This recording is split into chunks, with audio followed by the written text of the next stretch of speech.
పెద్దలు నరేంద్ర మోదీ గారు 2014లో దేశ ప్రధాని అయి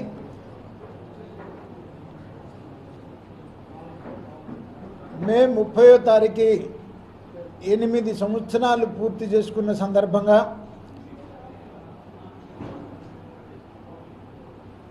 వారు ఆంధ్రప్రదేశ్ రాష్ట్ర అభివృద్ధి కోసం చేస్తున్నటువంటి సపోర్ట్కి ఆంధ్రప్రదేశ్ భారతీయ జనతా పార్టీ వారికి హృదయపూర్వక ధన్యవాదాలు తెలియజేస్తూ,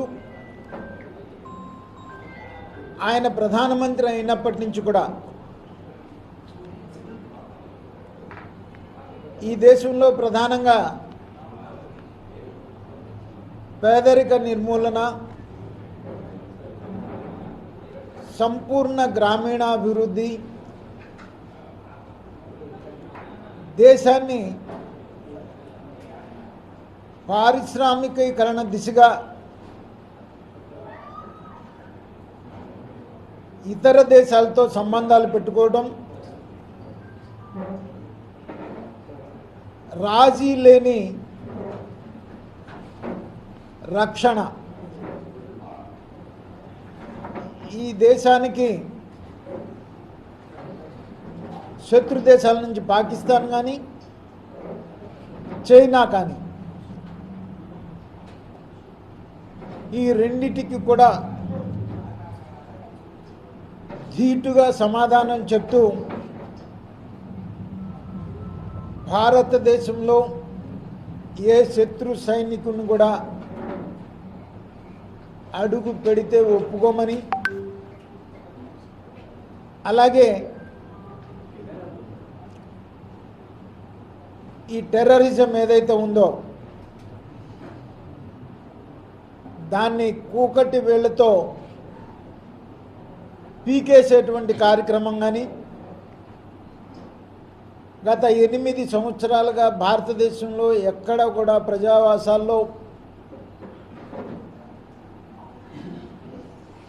ఉగ్రవాదుల యొక్క చర్యల్ని మనం ఎప్పుడు కూడా చూసిన సందర్భం కాదు.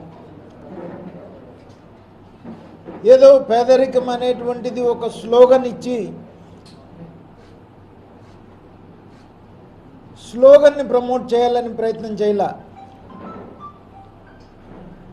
స్వచ్ఛ భారత్ నుంచి మొదలు పెట్టుకుంటే,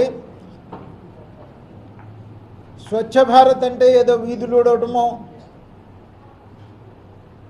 లేకపోతే గ్రామాలు ఊడవటమో టౌన్లు ఊడవటమో అనేటువంటిది పక్కన పెడితే, ప్రతి ఇంటికి మరుగుదొడ్డి ఉండాలి అనేటువంటిది ఒక కాన్సెప్ట్తో మన ఇల్లు, మన వీధి, మన గ్రామం ఎంత శుభ్రంగా ఉంటుందో ఆఖరికి మన ఊళ్ళో ఉన్నటువంటి శ్మశానం కూడా అంతే శుభ్రంగా ఉండాలి అనేటువంటి ఒక కాన్సెప్ట్తో మరి స్వచ్ఛ భారత్ నుంచి తీసుకొని, జన్ధన్ అకౌంట్స్ దగ్గర నుండి తీసుకొని అనేక సంక్షేమ కార్యక్రమాలు దగ్గరగా కూడా పేదరిక నిర్మూలన కింద 108 సంక్షేమ కార్యక్రమాలు రూపకల్పన చేసి ఆయన రాష్ట్రాలకి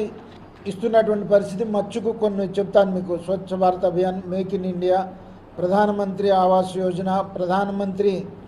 ఫసల్ బీమా యోజన, ప్రధానమంత్రి జన్ధన్ యోజన, ప్రధానమంత్రి సురక్షా బీమా యోజన, ప్రధానమంత్రి యువజన యోజన, ఆయుష్మాన్ భారత్, అలాగే 108 సంక్షేమ కార్యక్రమాలు. మరి ఇవన్నీ కాకుండా మెడికల్ లైన్లో చాలా హిస్టారికల్ రెవల్యూషన్ తీసుకురావడం జరిగింది. ఇంతకు మునుపు స్టంట్ వేయించుకోవాలంటే మినిమం 1,00,000-1,50,000 అయ్యేటువంటి పరిస్థితి. దాన్ని 35,000కి తగ్గించడం, ప్రతి జిల్లాలో ఒక మెడికల్ కాలేజీ ఉండాలనేటువంటి కాన్సెప్ట్ పెట్టడం, ఈ జనరిక్ మెడిసిన్ ప్రతి వాళ్ళకి అందుబాటులో ఉండాలనేటువంటిది చేయడం, నీ రీప్లేస్మెంట్ కూడా ఎక్విప్మెంట్ చాలా తక్కువగా తీసుకురావడం, వీటన్నిటిలో కూడా ఒక రివల్యూషనరీ మార్పులు తీసుకొచ్చినటువంటి పరిస్థితి. ఇక పారిశ్రామికీకరణకు వస్తే మేక్ ఇన్ ఇండియా పేరు మీద స్కిల్ డెవలప్మెంట్ ఈ దేశంలో ఇతర దేశాల నుంచి పారిశ్రామికవేత్తలను ఆహ్వానించినప్పుడు ఈ దేశం స్కిల్ డెవలప్మెంట్లో వాళ్ళకి స్కిల్ లేబర్ని అందించేటువంటి పరిస్థితి ఉండాలి అనేటువంటి ఒక ఉద్దేశంతో స్కిల్ డెవలప్మెంట్కి లక్షల కోట్ల రూపాయలు ఖర్చు పెట్టినటువంటి పరిస్థితి కూడా మనం చూసాం. స్టార్టప్ ఇండియా పేరుతో, స్టాండప్ ఇండియా పేరుతో, మేక్ ఇన్ ఇండియా పేరుతో మరి అనేక రకాలుగా ఈ దేశంలో పారిశ్రామికీకరణను తీసుకొచ్చినటువంటి పరిస్థితి చూసాం. మరి వీటన్నిటిని దృష్టిలో పెట్టుకునే నరేంద్ర మోదీ గారిని 2019లో కూడా ప్రజలు రెండోసారి కూడా అవకాశం ఇచ్చినటువంటి పరిస్థితి. రెండోసారి అవకాశం ఇవ్వగానే ఈ భారతదేశంలో గత 50 సంవత్సరాలుగా 500 సంవత్సరాలుగా 70 సంవత్సరాలుగా పెండింగ్లో ఉన్నటువంటి సమస్యల్ని ఆర్టికల్ 370 రద్దు కావచ్చు, ట్రిపుల్ తలాక్ కావచ్చు, సిటిజన్ అమెండ్మెంట్ యాక్ట్ కావచ్చు, రామ మందిరం కావచ్చు, రామ మందిరం ఇష్యూ కావచ్చు, ఇలాగా 500 సంవత్సరాలు 50 సంవత్సరాలుగా ఈ దేశంలో పెండింగ్లో ఉన్నటువంటి సమస్యలను మొత్తానికి కూడా పరిష్కారం ఏ విధమైనటువంటి ఈ దేశంలో డిస్టర్బెన్స్ లేకుండా మరి ఆర్టికల్ 370 రద్దు చేస్తే ఈ దేశం తల్లకిందులైపోద్దని చెప్పేవాళ్ళు కాంగ్రెస్ పార్టీ నుంచి. కానీ ఆర్టికల్ 370 ఇష్యూలో కానీ, రామమందిరం ఇష్యూలో కానీ, ట్రిపుల్ తలాక్ ఇష్యూలో కానీ ఎక్కడ ఈ దేశంలో ఏ విధమైనటువంటి ఒక రక్తపు చుక్క నేల మీద పడకుండా తీసుకొచ్చినటువంటి పరిస్థితి. వీటన్నిటిని దృష్టిలో పెట్టుకొని సిఏఏకి ప్రజల్ని తప్పుడు ప్రచారం చేసి తప్పుదావ పట్టించడానికి ప్రతిపక్షాలు ప్రయత్నం చేసినప్పటికీ కూడా ఈ దేశ ప్రజలు నరేంద్ర మోదీ గారు నమ్మినటువంటి పరిస్థితి. అలాగే ప్రపంచం మొత్తం మహమ్మారిలాగా కోవిడ్ వస్తే భారతదేశాన్ని కోవిడ్ని ఎదుర్కోవడానికి, ఎందుకంటే 135 కోట్ల జనాభా ఉన్నటువంటి భారతదేశంలో కోవిడ్ వస్తే కొన్ని కోట్ల మంది చనిపోతారని చెప్పేసి ఎంతోమంది నిపుణులు చెప్పినటువంటి పరిస్థితి. అయినా సరైన సమయంలో రియాక్ట్ అయి మనకి కర్ఫ్యూ పెట్టడం వల్ల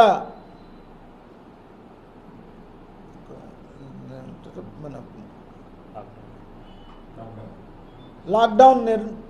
సరైన సమయంలో లాక్డౌన్ పెట్టడం వల్ల మన దేశ ప్రజలు కోవిడ్ మరి అంత విస్తరించకుండా కాపాడినటువంటి పరిస్థితి. సడన్గా లాక్డౌన్ పెట్టినందువల్ల ఎంతోమంది వలస కార్మికులు కానీ, పేదవాళ్ళు కానీ ఇబ్బంది పడతారు అనేటువంటి ఒక ఉద్దేశంతో 1,70,000 కోట్ల రూపాయలతో గరీబ్ కళ్యాణ్ యోజన అనేటువంటి ఒక పథకాన్ని పెట్టి వాళ్ళందరినీ కూడా ఉచిత బియ్యం, సరుకులు భారతదేశంలో ఎక్కడ ఉన్నప్పటికీ కూడా ఈ వలస కార్మికులకి ఆ సరుకులు అందేలాగా చర్యలు తీసుకోవడం, ప్రభుత్వ పరంగా మరి ఈ చర్యలు చేపట్టినప్పటికీ కూడా, అనేక చర్యలు చేపట్టినప్పటికీ కూడా పార్టీ పరంగా కూడా, భారతీయ జనతా పార్టీ పరంగా కూడా ఆయన ఒక కాల్ ఇచ్చి ప్రతి భారతీయ జనతా పార్టీ కార్యకర్త 5గురికి భోజనం పెట్టాలి, పేదవాళ్ళకి భోజనం రూపంలో కానీ, సరుకుల రూపంలో కానీ, లేకపోతే కోవిడ్కి సంబంధించినటువంటి మెడిసిన్స్ విషయంలోనైతేనేమి అన్ని రకాలుగా భారతీయ జనతా పార్టీ కార్యకర్తలు, నాయకులు ఆదుకోవాలని చెప్పేసి మోదీ గారు ఇచ్చినటువంటి పిలుపు మేరకు భారతీయ జనతా పార్టీ ఈ దేశంలో అనేక సేవా కార్యక్రమాలు పేదవాళ్ళకి, వలస కార్మికులకు కానీ, స్థానికంగా ఉండేటువంటి పేదవాళ్ళకి కానీ అనేక రకాలుగా పార్టీ ఆదుకున్నటువంటి పరిస్థితి. ఈ రోజు వరకు కూడా గరీబ్ కళ్యాణ్ యోజన కింద మరి నెలకి మనిషికి 5 కేజీల చొప్పున ఉచితంగా ఇవాల్టి వరకు కూడా ఇంకా ఇస్తున్నటువంటి, రేపు ఆగస్టు సెప్టెంబర్ వరకు కూడా ఇస్తున్నటువంటి పరిస్థితి ఉంది. భారతదేశం ఈ కోవిడ్ నుంచి కోలుకోవాలి, ఆర్థికంగా అభివృద్ధి చెందాలి అనేటువంటి ఒక ఉద్దేశంతోనే ఆత్మనిర్భర్ ప్యాకేజీ కింద 20 లక్షల కోట్ల రూపాయల ఆత్మనిర్భర్ ప్యాకేజీ కింద ఇచ్చి చిన్న పరిశ్రమల్ని, ఆఖరికి స్ట్రీట్ వెండర్స్ని కూడా ఆదుకునేదానికి మరి లోన్లు ఇచ్చి కాపాడినటువంటి పరిస్థితి. ఈ రకంగా ఈ దేశాన్ని ప్రపంచ దేశాల్లో విశ్వగురువుగా రూపుదిద్దుకోవడానికి కావాల్సినటువంటి చర్యలన్నీ కూడా అన్ని రకాలుగా, అన్ని రంగాల్లో ఈ దేశాన్ని ముందుకు తీసుకెళ్తున్నటువంటి మాట మనం చూసాం. ఆఖరికి ఈ రష్యా ఉక్రెయిన్ యుద్ధం విషయంలో కూడా ప్రపంచ దేశాలు అప్రిషియేట్ చేసే విధంగా, ప్రపంచ దేశాలన్నీ కూడా నరేంద్ర మోదీ గారి నిర్ణయం పట్ల ఎదురు చూసే విధంగా మరి ఒక పెద్దరికంగా యాడ్ చేసి 22,000 మంది విద్యార్థుల్ని 6 గంటల సమయం యుద్ధం ఆపిచ్చి భారతదేశానికి సురక్షితంగా తీసుకొచ్చినటువంటి ఘనత నరేంద్ర మోదీ గారు అని చెప్పుకోవచ్చు. ఎందుకంటే ఆయన నాయకత్వం, సమర్థవంతమైనటువంటి నాయకత్వం భారతదేశంలో ఉండటం వల్ల ఇవాళ ప్రపంచ దేశాలన్నీ కూడా భారతదేశం వైపు చూస్తున్నటువంటి పరిస్థితి. పెట్రోలు, డీజిల్ ఈ పాలసీ ఇది ఇంటర్నేషనల్ క్రూడ్ ఆయిల్ మీద పెరుగుతాయి, కంపెనీలకి పెంచుకునేటువంటి అవకాశం అది యూపీఏ ప్రభుత్వంలో తీసుకున్నటువంటి నిర్ణయం. దాని ప్రకారంగా పెట్రోలు, డీజిల్ రేట్లు పెరుగుతున్నప్పుడు కూడా ఎక్సైజ్ డ్యూటీని 2 మార్లు కేంద్ర ప్రభుత్వం తగ్గించి రాష్ట్ర ప్రభుత్వాలని ఆ మేరకు తగ్గించమని చెప్పేసి మరి కోరినప్పుడు భారతీయ జనతా పార్టీ అధికారంలో ఉన్న రాష్ట్రాలన్నీ కూడా తగ్గించుకున్నాయి. కానీ ఈ రెండు తెలుగు రాష్ట్రాలు మాత్రం ఒక్క పైసా కూడా ప్రజల మీద భారం తగ్గించినటువంటి పరిస్థితి కాదు. ఈ రాష్ట్ర విభజన తర్వాత ఈ రాష్ట్ర విభజన చట్టంలో 10 సంవత్సరాల్లో ఈ రాష్ట్రంలో ఎడ్యుకేషన్ ఇన్స్టిట్యూషన్స్ కానీ, లేకపోతే స్టీల్ ప్లాంట్ కానీ, రైల్వే జోన్ కానీ ఇవన్నీ కూడా పెట్టడానికి అవకాశం ఉన్నటువంటి అవకాశాలు పరిశీలించమని చెప్పిన ఎడ్యుకేషనల్ ఇన్స్టిట్యూషన్స్ పెట్టమని చెప్పి స్టీల్ ప్లాంట్ కానీ, పోర్ట్ కానీ, రైల్వే జోన్ కానీ పెట్టడానికి ఎంతవరకు అవకాశాలు ఉన్నాయో పరిశీలించమని చెప్పేసి చట్టంలో చెప్పినప్పటికీ కూడా మరి 4 సంవత్సరాల్లోనే ఎడ్యుకేషనల్ ఇన్స్టిట్యూషన్స్ ఇచ్చినా, రెవెన్యూ లోటు ఇచ్చినా, ఈ రాష్ట్రాన్ని ఆర్థిక పరంగా ఆదుకున్నా, ఈ రాష్ట్రాన్ని సంక్షేమ పరంగా అన్ని రాష్ట్రాల కన్నా కూడా అధికంగా ఇచ్చినా ఈ రాష్ట్రానికి దగ్గరగా కూడా 27 లక్షల గృహ నిర్మాణాలు అర్బన్ కానీ రూరల్ కానీ ఇచ్చిన ఇన్ఫ్రాస్ట్రక్చర్ పేరు మీద దగ్గరగా కొన్ని వేల కిలోమీటర్లు దగ్గరగా 5,000 కిలోమీటర్లు నేషనల్ హైవే వేసిన ఈ రాష్ట్రంలో ఉన్నటువంటి పోర్ట్లు మొత్తాన్ని డెవలప్ చేసిన సాగర్మాల రూపంలో మరి మనకు 975 కిలోమీటర్లు మనకి ఉన్నటువంటి సముద్ర తీరాన్ని మొత్తాన్ని అభివృద్ధి చేయాలి అనేటువంటి ఉద్దేశంతో సాగర్మాల రూపంలో తీర ప్రాంతం మొత్తాన్ని కూడా అభివృద్ధి చేసిన ఈ రాష్ట్రంలో ఉన్నటువంటి ఫిషర్మెన్కి సపరేట్ ప్యాకేజ్ ఇచ్చి వాళ్ళని డెవలప్ చేసిన సపరేట్ మంత్రిని పెట్టి ఎప్పుడు చరిత్రలో కూడా ఎప్పుడు ఫిషర్మెన్కి సపరేట్ మంత్రి పదవి ఇచ్చినటువంటి పరిస్థితి లేకపోయినా కూడా మరి మంత్రి పదవి ఇచ్చి ఓబీసీకి చట్టబద్ధత చేసిన అప్పుడు గతంలో మనకు ఉన్నటువంటి 13 జిల్లాలకి 6 ఎయిర్పోర్ట్లు 6 ఎయిర్పోర్ట్లో 3 ఇంటర్నేషనల్ ఎయిర్పోర్ట్లు చేసిన మన జిల్లాలో ఎయిమ్స్ హాస్పిటల్ కానీ అగ్రికల్చర్ యూనివర్సిటీ కానీ ఇచ్చిన ఈ రాష్ట్ర క్యాపిటల్ కోసం అమరావతికి 2,500 కోట్ల రూపాయలు ఇచ్చిన విజయవాడ ఇంటర్నేషనల్ ఎయిర్పోర్ట్ చేసి అక్కడి నుంచి 4 లైన్స్ ఇచ్చి విజయవాడలో 2 ఫ్లైఓవర్స్ 3 ఫ్లైఓవర్స్ ఇచ్చిన అమరావతి క్యాపిటల్ కింద మరి అక్కడ ఉన్నటువంటి ఫారెస్ట్ భూమిని కన్వర్షన్ చేసిన 20,000 కోట్ల రూపాయలతో ఇన్నర్ రింగ్ రోడ్డు శాంక్షన్ చేసిన అనంతపూర్ నుంచి అమరావతి వరకు మరి 4-వే లైన్స్ ఇచ్చిన అనేక రకాలుగా ఈ దేశాన్ని ఈ రాష్ట్రాన్ని మరి నరేంద్ర మోడీ గారు 8 సంవత్సరాల్లో మరి ముందుకు తీసుకెళ్తున్నటువంటి మాట మనం చూసాం. మరి అటువంటి నరేంద్ర మోదీ గారికి ఆంధ్రప్రదేశ్ రాష్ట్ర భారతీయ జనతా పార్టీ తరఫున 8 సంవత్సరాలు పూర్తి చేసుకున్న సందర్భంగా వారికి భగవంతుడు ఆయురారోగ్యాలు ప్రసాదించి ఇంకా శక్తిని దేశ ప్రజలకి సేవ చేయటువంటి శక్తిని అవకాశాన్ని ఇవ్వాలని చెప్పేసి నరేంద్ర మోదీ గారి నాయకత్వంలోనే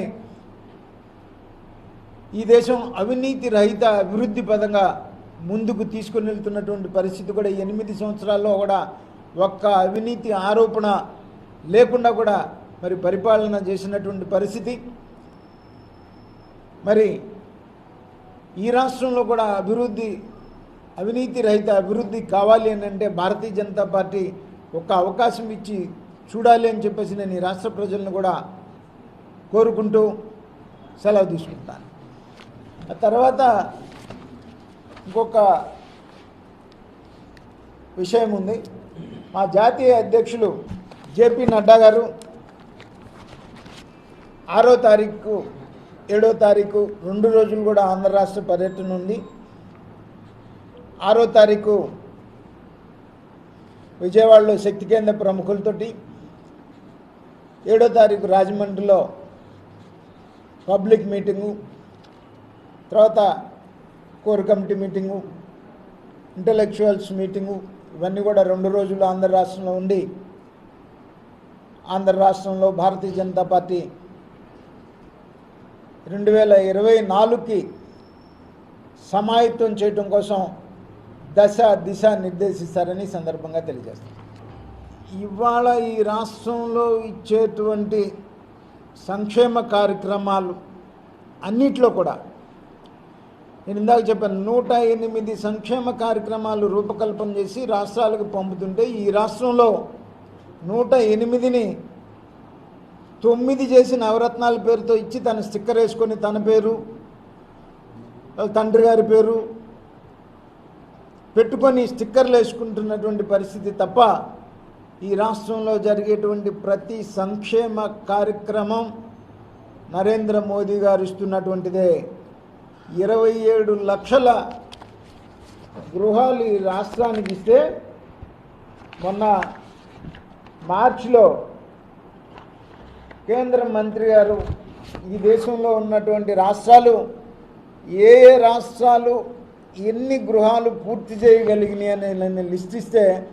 ఆంధ్రప్రదేశ్ 0, 2 తెలుగు రాష్ట్రాలు కూడా 0 ఉన్నటువంటి పరిస్థితి. మీరు చూడండి, ఇక్కడ రౌండ్ పెట్టి ఉంది, కావాలంటే మీరు జూమ్ చేసుకొని చూడొచ్చు. ఆంధ్రప్రదేశ్ 0, 1,80,000 రూపాయలు కేంద్ర ప్రభుత్వం ఒక ఇంటికి ఇస్తుంది. రాష్ట్ర ప్రభుత్వం ఒక్క పైసా కూడా అదనంగా పెట్టుకోకపోగా ఈ రాష్ట్రంలో జగన్మోహన్ రెడ్డి ముఖ్యమంత్రి అయినప్పటి నుంచి కూడా పర్టిక్యులర్గా భవన నిర్మాణ రంగం మొత్తం కూడా పతనం అయిపోయిందని చెప్పొచ్చు. చరిత్రలో, ఆంధ్ర రాష్ట్ర చరిత్రలో ఇసుక కానీ, సిమెంట్ కానీ, ఐరన్ కానీ, కూలీ కానీ విపరీతంగా పెరిగిపోయి సామాన్య మానవుడు గృహ నిర్మాణం చేసుకునే పరిస్థితిలో అయితే, పూర్తి చేసే పరిస్థితిలో అయితే ఆంధ్ర రాష్ట్రంలో లేదు. పైగా ఈయన సంక్షేమ కార్యక్రమాల పేరు మీద ఈయన ప్రజల మీద వసూలు చేస్తున్నటువంటి వడ్డీ ఎట్లా ఉందా అని అంటే, చాక్లెట్ చేతిలో పెట్టి నిలువు దోపిడీ చేస్తున్నటువంటి పరిస్థితి. ప్రజలు మోయలేనటువంటి భారాన్ని ప్రజల మీద అన్ని రకాలుగా, అన్ని రంగాల్లో, నిత్యావసర వస్తువులు కానీ, ఆర్టీసీ రేట్లు కానీ, బస్సు రేట్లు కానీ, విద్యుత్ శక్తి రేట్లు కానీ, ఆఖరికి సంపూర్ణ మద్యపాన నిషేధం చేస్తానని చెప్పేసి తను సొంతగా తన లిక్కర్ వ్యాపారం చేసుకుంటున్నటువంటి పరిస్థితి కానీ, నేను వస్తే ఇసుక ఉచితంగా ఇస్తానని వాళ్ళ ఇసుక తను వ్యాపారం చేసుకొని ప్రజలకు అందుబాటులో లేకుండా చేసినటువంటి పరిస్థితి కానీ, ఈ రకంగా ఈ రాష్ట్రంలో ఈ రాష్ట్ర ముఖ్యమంత్రి ఒక్కడే వ్యాపారం, ఆంధ్ర రాష్ట్రాన్ని, ప్రజలను మొత్తాన్ని పెట్టుబడిగా పెట్టి ఒక్క ముఖ్యమంత్రి ఒక్కడే ఈ రాష్ట్రంలో వ్యాపారం చేసుకుంటున్నాడు తప్ప ఆయన 3 సంవత్సరాల పాలనలో ఈ రాష్ట్రం పతనమైపోయినటువంటి పరిస్థితి. కేసీఆర్ సమైక్య పాలనలో మాకు వివక్ష చూపించారు, ఇప్పుడు కేంద్ర ప్రభుత్వం కూడా మా మీద విషం చిమ్ముతుంది అని చెప్పేసి నిన్న తెలంగాణ ముఖ్యమంత్రి కేసీఆర్ ఏమంటారు? ఇప్పుడు కేసీఆర్ తెలంగాణలో భారతీయ జనతా పార్టీ ఉంది. అక్కడ సరైనటువంటి సమాధానం కిషన్ రెడ్డి గారు కానీ, బండి సంజయ్ గారు కానీ రోజు చెప్తానే ఉన్నారు. మనం ఇక్కడి నుంచి చూస్తే మాకు అర్థమైన పరిస్థితి ఏంటంటే, ఓటమి భయం పట్టుకొని తన అసమర్థతని, తన అవినీతిని, తన కుటుంబ పాలనని కప్పిపుచ్చుకోవడానికి, కేంద్రం మీద రుద్దటానికి ప్రయత్నం చేస్తున్నాడు అనేటువంటిది మనం ఇక్కడి నుంచి చూస్తే మనకు అర్థమవుతున్నటువంటి పరిస్థితి. జేపీ నడ్డా పర్యటనలో సన్నిహితుడైన పవన్ కళ్యాణ్ కూడా ఆహ్వానించే అవకాశం ఉందా? అంటే అగ్రనేతలు వస్తున్నారు కాబట్టి ఇచ్చే అవకాశం ఉందా? ఉంటుంది అనుకుంటున్నాను నేను, ఎందుకంటే నేను మాట్లాడలేదు, అది విరాజ్ గారు చూస్తున్నారు, స్వయంగా ఆయన మాట్లాడతారు. అదే మీరు ఇంకా ప్రెసిడెంట్ గారిని అడగటమే, నాకైతే అవగాహన లేదు. ప్రస్తుతానికి ఆయన చూస్తున్నాడు కదా, చూస్తున్నాడు కాబట్టి